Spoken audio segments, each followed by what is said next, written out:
Lightning like Steve McQueen. I'm in the fast lane when the light turns green. And I built tough, I ain't nothing but grit. Cause I made rugged blood, sweat, and spit. Yeah, like a horse I fly. Better push yourself in for a bumpy ride. I like to play hard, but I work harder. And I weather the storm cause I'm built stronger. What is up, ladies and gentlemen? We are back. We are live. It is the Freight Coach Morning Show, the top morning show in transportation, coming to you guys every single weekday, 8:30 a.m. Pacific, 10:30 Central, to break down some industry headlines. But most importantly, you guys, provide some actual insight into what you can do with all of this information. If this is your first time tuning in, welcome. This is the real side of freight, ladies and gentlemen. At the end of the day, you guys, I want to talk to individuals who have done what you're looking to do or who are currently doing what you're trying to achieve. So you can take all of this information, apply it, utilize it, and see a meaningful difference in your business and your life. I got a very special guest for you guys here today. I'm going to pull him up in like 30 seconds, but we're going to talk about email marketing, email sales, all of that stuff, because it's an emerging way. And I mean, it's just a new method out there. And, how do you get noticed out there when there's tens of thousands of people sending emails, not just from a business solicitation standpoint, but internal emails, and then, emails about literally everything. And we're going to break all of that down. So with that being said, I got Adam Rosen on the show, ladies and gentlemen. Adam, thank you so much for joining me. Chris, I appreciate you having me. I'm psyched to be here. No, man, I'm pumped about this because it's, in my industry inside of transportation, it's a lot of cold calling, but then there's also people out there that are like, no, man, I don't even have a desk phone. I will only answer email. But, you get 10,000 emails in a day or a week or whatever. How do you stand out on that? But, before we get into any of that stuff, man, like, introduce yourself a little bit. Who are you? So, I've never held like a true corporate job. Right out of college, I started what ended up being my first company. I had it for about 5 years. I sold that company now back in 2019. And I always say, I always want to make sure I'm fully transparent with this. And Chris, we were kind of talking about this off air, is the journey of being an entrepreneur and how much sacrifice goes into it. And for me, although my company was acquired back in 2019, it was not some glamorous exit that we all dream of when we start a business. It was a lot of, blood, sweat, and tears that we put into it. We had an acquisition, learned a ton. But most importantly, it's led me to where I am today, because how we got just about all of our customers in that business. And a lot of them are big brands, like think Bank of America, Amazon, Apple, Goldman, all these big brands we got from cold emailing them. So I ended up starting my current company, email outreach company, now back in 2021. And I started just because one of the customers one of the startups I was advising, I should say, just said, hey, man, we're struggling to get meetings on the books. Can you help? Mm-hmm. I spoke to his head of sales, and long story short, I saw there was a big gap with what they were not doing when it comes to cold emailing. And now we're 3 years down the line, working with over 100 customers in a wide array of industries to help them get more sales appointments through cold email. Dude, what I love the most about with kind of like what you're saying right there is you're selling a service, or you've worked in and you've accomplished what a lot of founders are out there trying to do, right? Because like another thing we were talking about before we got before we went live was for me, I was in business for 5 months before I actually collected my first invoice, and then same thing with this podcast. I did it for 14 months essentially before I got my first advertiser and everything. So it's like there's so much output that goes into just getting that one yes. And then on top of that, you are, how do you stand out in a crowd, because it doesn't matter what industry you're in. I actually saw a really good post yesterday on social media, which is very rare these days, but it was probably the best I've ever seen describing business, because everybody thinks that their industry is unique. They all think that, real estate would be easier, this would be easier, that would be easier than what I'm currently doing. And that's just not the case at all. There are absolute hustlers and killers in every single walk of life out there in business. And how do you stand out in a crowd? Because I think that's the biggest thing. If you polled every single business owner or sales rep or business development rep, whatever it is, they all want more meetings. They all want to convert more. How do you stand out in that crowd though? I think that's the biggest issue that most businesses will always have. Yeah, it's funny you say that too. I'm smiling as you talk about that because I was just having that conversation last week with somebody. Is how everyone thinks their industry is so unique. Everyone thinks that, oh, getting to my buyer is so much more difficult, or no, my customer will only respond to these type of marketing. Where the reality is, for the most part, humans are humans. The way humans buy is very similar. Whether you're in freight, whether you're B2B tech sales, whether you're real estate, you name it, buyers tend to buy in very similar type of ways. And like you said, it's how do you stand out?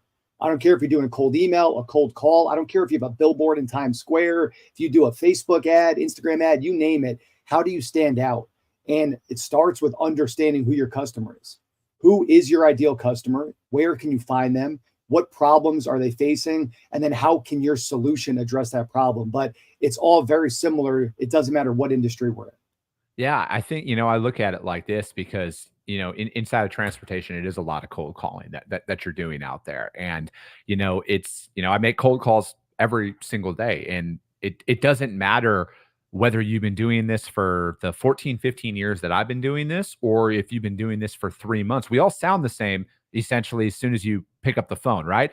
I hope I would sound a little bit more polished, but I get the exact same feedback on my cold calls that everybody else does. Oh, why are you calling? Yeah, hold on. And then they transfer you to the voicemail that is just like the spam one that nobody ever replies to. Or it's, we're not adding anybody right now. Or they're like, nope. And then they just hang up the phone. And I think a lot of people gravitate towards email more because you don't have that direct feedback, right? Because if somebody doesn't reply to your email, it's not as personal as somebody telling you, we hate people like you, and then they hang up the phone. Not like that ever happens. I don't want to deter people, but there is that less of that direct feedback that you get with it. And, from my perspective, I think it's really dependent upon the prospect, because there are a lot of old school individuals out there that, they want to talk to the people that they're working with. They don't want to just get an email, but then there's a whole other wave of people in business who are like, I will only reply via email. You will only get my attention via email. You are never going to make everybody happy. Like we have different Slack channels within my company. One of those Slack channels says great, memorable responses. Basically, when people say, hey, this is the best email ever, we love this, this is amazing. We have another Slack channel that says bad, ugly responses. Now, we have very rarely now we get bad, ugly responses, and I'll share one of the reasons why that's happened as of late to give you guys all kind of a little hack that you could all implement today. But the funny thing, I can't tell you how many times this would happen since we started the company. To the exact same email, we would have somebody replying saying, this is the best email. Thank you for following up. Let's talk. And then 5 minutes later, you'll get someone that'll say, F off, you suck. This is the worst email ever. You are never going to make everybody happy. I don't care if it's email. I don't care if it's call. I don't care if it's a Facebook ad. In between selling my first company and starting an email outreach company, I ran a couple of real estate developments. I ran land development projects in the Northeast. And I would do a lot of Facebook ads. It would be me on the property with my phone, walking across the property, sharing it, and then I boost it out on, social media. I had a gentleman that said, and this was during, the heart of COVID, he basically said, hey, I hope you get COVID and bad things happen to you. And the way I always like to handle that stuff is just like, hey, I'm sorry. It sounds like you're having a bad day. I wish you the best. And so I just was trying to be nice to him. And we ended up getting a kind of a back and forth conversation. By the end of it, he was like, hey, man, I'm really sorry. I was having a bad day. Like, you seem like a cool guy to get a beer with. Yeah. Long story short, it's like you're never going to make everyone happy. And typically when people say things like, hey, you suck, worst phone call, worst email, I hate you, it very, very rarely has to do with you and usually has to do with them. So I always encourage people, do not take it personally. Take what you can learn from it so that your next email, your next call, your next ad is better. However, don't take these things personally because they rarely are a personal attack at you. Yeah, no, I mean, I think that's very, very sound advice, because for the most part, that is true, right? I think we're always the sum of their prior engagements during that day. You never know. They might have just got lit up by their boss, about the exact thing that you're calling, like there's a bunch of stuff that could happen. But I also look at it like this.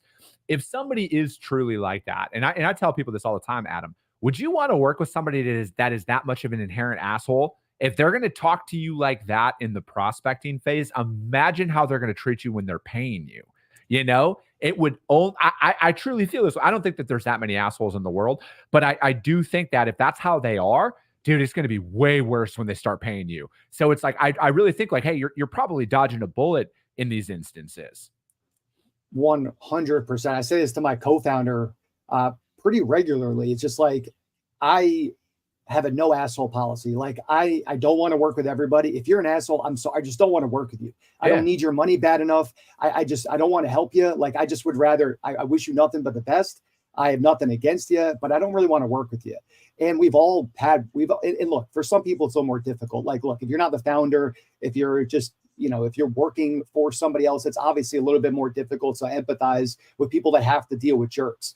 But for me, I'm like, if people are going to treat my team like crap, treat my co-founder like crap, treat their potential customers like crap, like I don't really want to work with them, period. I'd rather find somebody else because there's so many good people out there that are working on good things, that are doing it the right way. I would much rather work with them because it's also just, it's going to be a more enjoyable relationship, but you're going to be able to do more work together. Like typically when people are jerks, all that happens is worse results lead to it. Why? Because there's less communication, there's less trust, there's less feedback, there's less opportunity to grow. Some of the best, smartest, wealthiest individuals I have ever met, I feel like every single one of them is such a, nice person, respectful, great listener.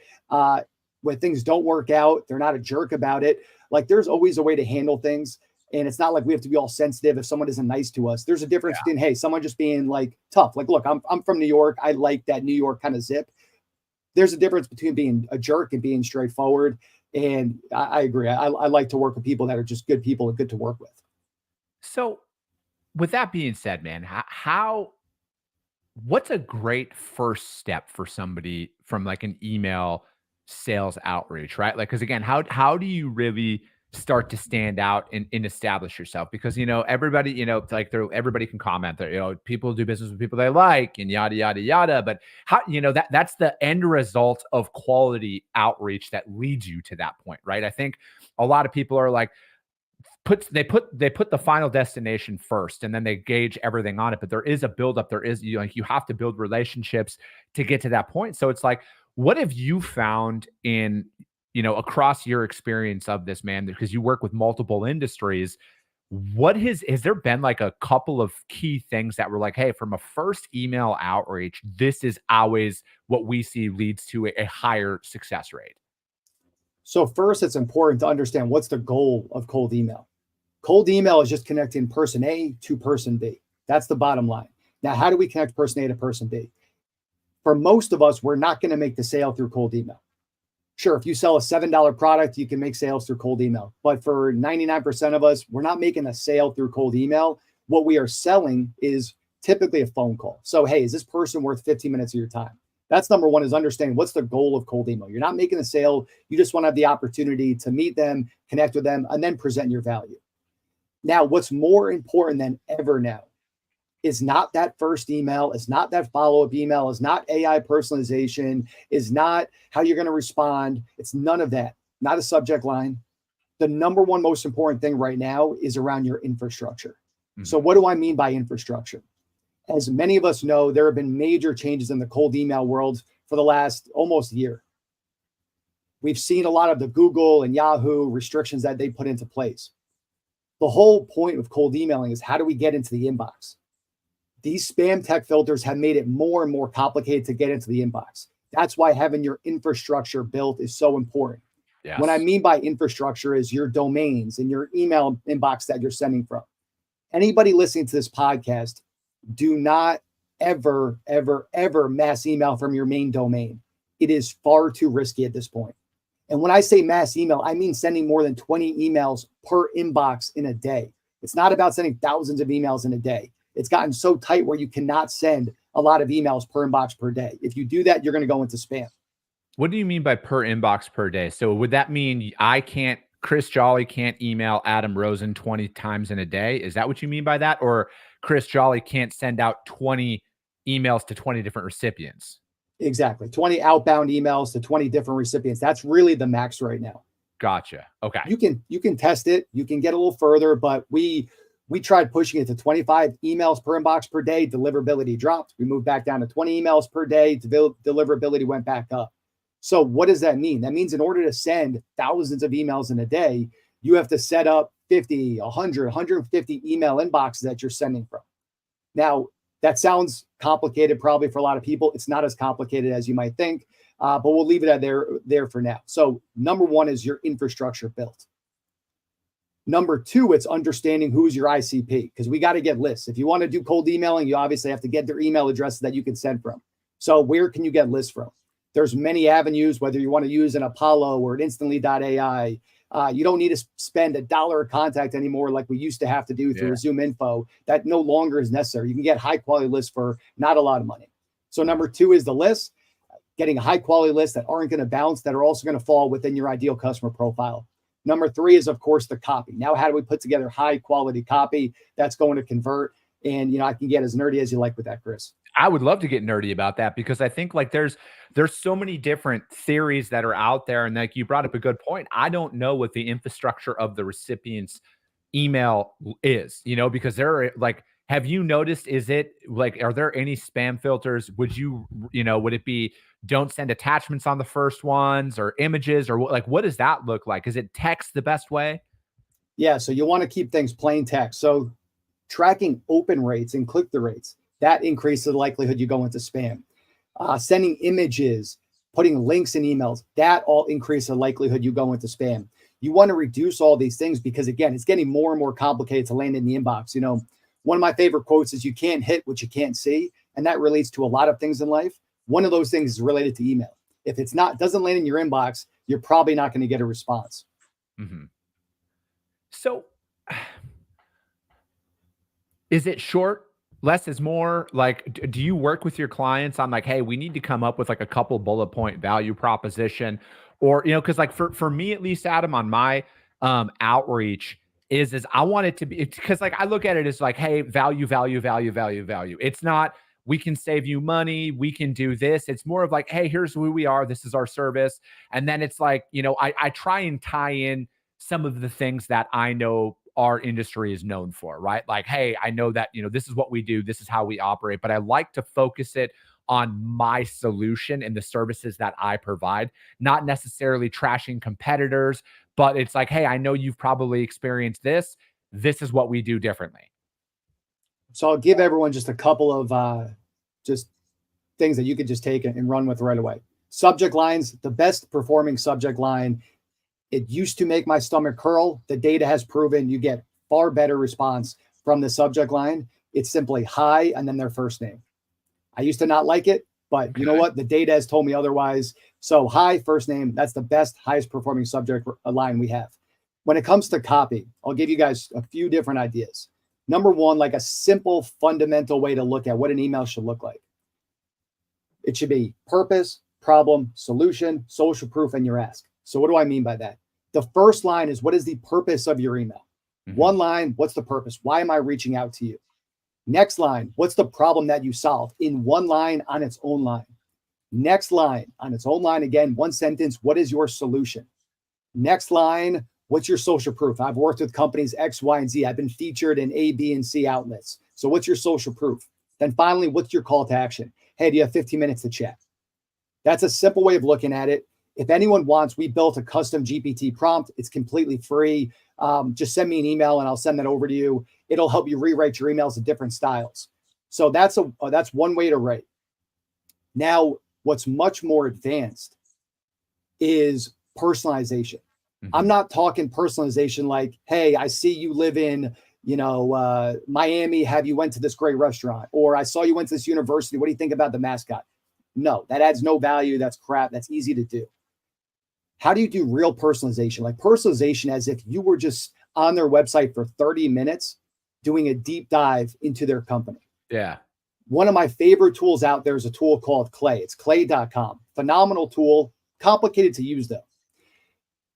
It's allowed us at scale to send highly personalized emails for our customers and also for my potential customers that makes it seem like I did 30 minutes of research on their website, or our customers did 30 minutes of research on their website, with then a simple call to action of, hey, do you have 15 minutes to chat?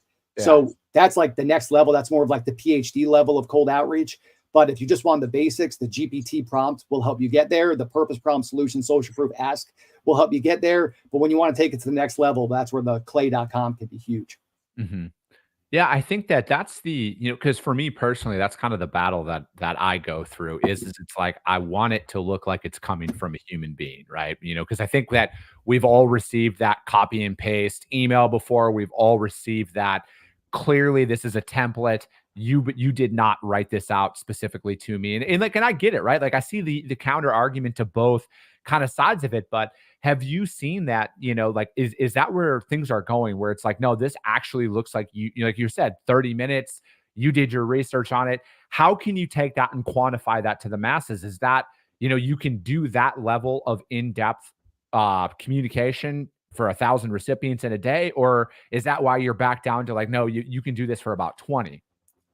No, you can do it for as big as your infrastructure allows. Like, you could, going back to the 20, because I don't want to confuse people. Just because you can only send 20 emails per inbox in a day doesn't mean you have one inbox. Like, our largest customer has over 1,000 inboxes that we're sending from. Yeah. So you just 1,000 times 20 emails a day. Like, you could send as much as your infrastructure allows. Mm-hmm. There's a lot of domains that we're emailing from, a lot of inboxes, but you're able to do that at scale. And for anyone who hears that is like, well, I'm not going to have 100 inboxes, I'm not going to do all this stuff. I have a small team. My team is 8 people. We have 3 people that their job is to manage all of our inboxes for all of our customers. We have well over 3,000 inboxes at this point, and they're able to manage it because technology, automation, and systems can allow you to do it. We have a KPI of how long does it take you to respond when somebody wants to meet with one of my customers. When somebody responds to one of our emails and says, hey, this is interesting, let's talk. Every Friday, my team sends me a report saying it took us X amount of hours as an average across all of our customers. Last week, it was 1.6 hours that it took for my team to respond to all of our customers to book a meeting. That includes when somebody emails us at, 10 p.m. Eastern time, and we can't get back to them until, 7 in the morning. Mm-hmm.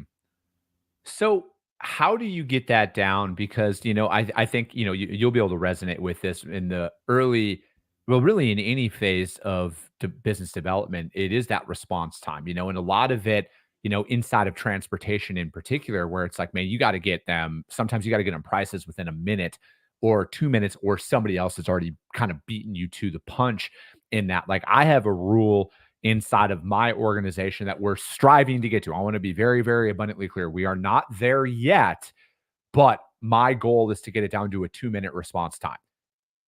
That's where I want it to get down to. Any outreach that comes to us that's like an actual request from somebody we're working with or a prospect, I want 2 minutes. I want speed, speed, speed, speed, speed. I want to push that. Is that something that you see is attainable out there with some of the technologies that are currently available? Look, time is the killer of all deals. That's why it's so important to create some type of urgency, because the more people think, the less likely it is that they're going to buy, because a lot of times we'll overthink things and we'll convince ourselves out of doing something that maybe we should do. So you always want to be timely when it comes to sales, including responding to emails. So absolutely. Like, of course, it might require some scale challenges. Like, you might need to hire more people to get there. Yeah. But that should be the goal for all of us, is when we need something, or when somebody needs something from us, how do we get back to them as soon as possible and show that we're going to be good to work with? No, I get it. Lorena has a question. Is the 20 emails per inbox because it's a similar format? I usually send emails from my personal inbox, so outside of sales, we'll send other emails. Does this mean that it's not a good idea to send from my personal email address? It's a great question. So as long as it's not like a mass automated email, if it's to different recipients about totally different topics, you should be fine. If you're sending just back and forth emails, of course, with anyone within your organization, or to just people that have received emails from me before, that's not going to spark any new trigger. The reason why you want to limit it to 20 emails per day is because these are most likely going to inboxes that you have not reached out to before or have not interacted with you before, which is going to increase the likelihood they don't respond to you or don't open your email. And those are types of things that are going to set off the spam trigger. There's also something called spin tags. This is included in the GPT prompt for anyone that emails me. In the old days of cold email a year ago, we would send just about the same email to thousands of recipients, while swapping out their name. And that used to be okay. Now that's not good enough anymore. Google, Yahoo, these providers, they'll see when you're sending the same email over and over again. So this thing called spin tax, what it does is it randomizes different parts of your email. So every email looks slightly different. Something simple like it'll say, hi, Chris, to you, and it might say, hello, Joe, to the next person. And it might say, hey, Sam, to the person after that. So you have to do all these little things to stay out of spam and into the inbox.